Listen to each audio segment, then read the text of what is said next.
Türgi president Recep Tayyip Erdoğan ei hoidnud end tagasi, kui kritiseeris Iisraeli oma viimases intervjuus Al Jazeerale. Kui temalt küsiti võimaliku sõja kohta juudi riigiga, ütles Erdoğan, me ei räägi sõjast, me räägime rahust. Aga kui keegi kavatseb rünnata Türgit sõja, mitte rahu nimel, siis Türgi ei kõhkle võitlemast. Iisrael ega Türgi pole näidanud märke, et nad sooviksid sõda pidada.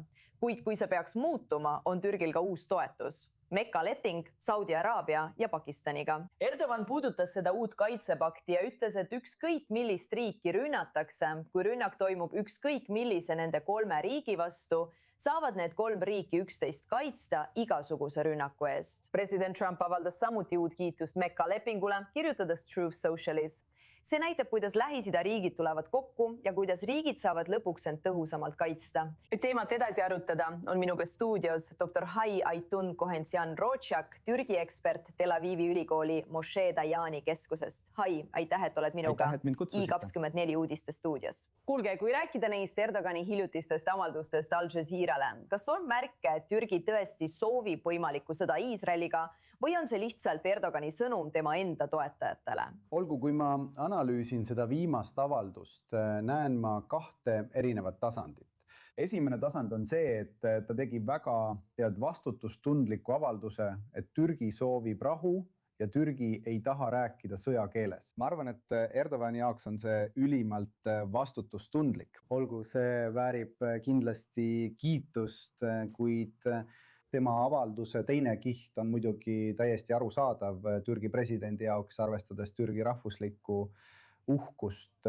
Teate küll, me muidugi te mainisite ka, et see on väga tihedalt seotud tema valijaskonnaga ja see oli Al Jazeera kanal.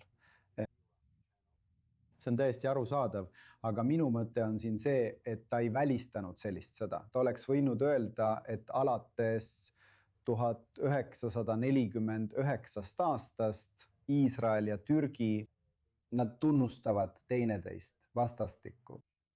Mõlemad riigid ei ole kunagi teineteise vastu vaenutegevust kuulutanud. Ma mõtlen, ta oleks võinud ka need olulised laused lisada, aga ta otsustas seda mitte teha. Minu mure on siin see sõnum, kus räägitakse võimalikust sõjast Iisraeli ja Türgi vahel. Tead, see ajab mind iiveldama. See mürgitab kahjuks 2 riigi ühiskondlikku diskursust. Inimesed 90-ndatel ei suutnud kunagi ette kujutada, et selline stsenaarium võiks kunagi aset leida. Aga täna selliste küsimuste ja selliste aruteludega televisioonis ja avaldustega kahjuks liigub Türgi ja Iisraeli suhete halvenemine suunas, millest minu arvates kumbki pool kunagi kasu ei saa. Ma mõtlen, et see on kokkupõrkekursus, mida reaalpoliitika dikteerib nii Jeruusalemmale kui ka Ankarale, et hoiduda sellisest tegevusest. See teeks ainult iraanlased õnnelikuks. Aga oletame, et midagi siiski juhtub. Mida see uus kaitsepakt tegelikult muudaks? Me nägime, et Saudi Araabiat ründasid Houthid vaid mõni tund pärast selle allkirjastamist. Ei Pakistan ega Türgi teinud midagi. Mida see suhe siis tegelikult endast kujutaks? Esiteks lubage mul rõhutada, et Türgi on NATO liige alates 1952. aastast.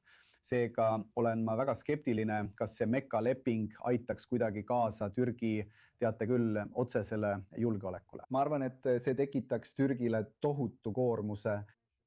Nagu te mainisite, katsetasid Huthid selle lepingu võimekust, kas seal on mingit sanktsioonijõudu või mitte. Kuid mõni päev pärast Huthide rünnakut Saudi Araabia vastu hakkasime nägema viimaseid Türgi transpordilennukeid.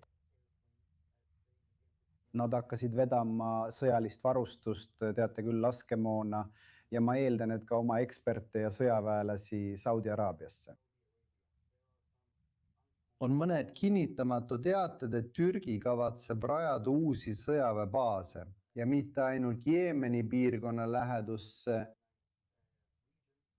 vaid nad teeksid seda ka. Samuti Saudi Araabia loode osas Tabuki linnas, mis asub väga Jordaania piiri lähedal. Nii et lühidalt öeldes, kui ma vaatan Türgi diplomaatiat alates märtsist 2025.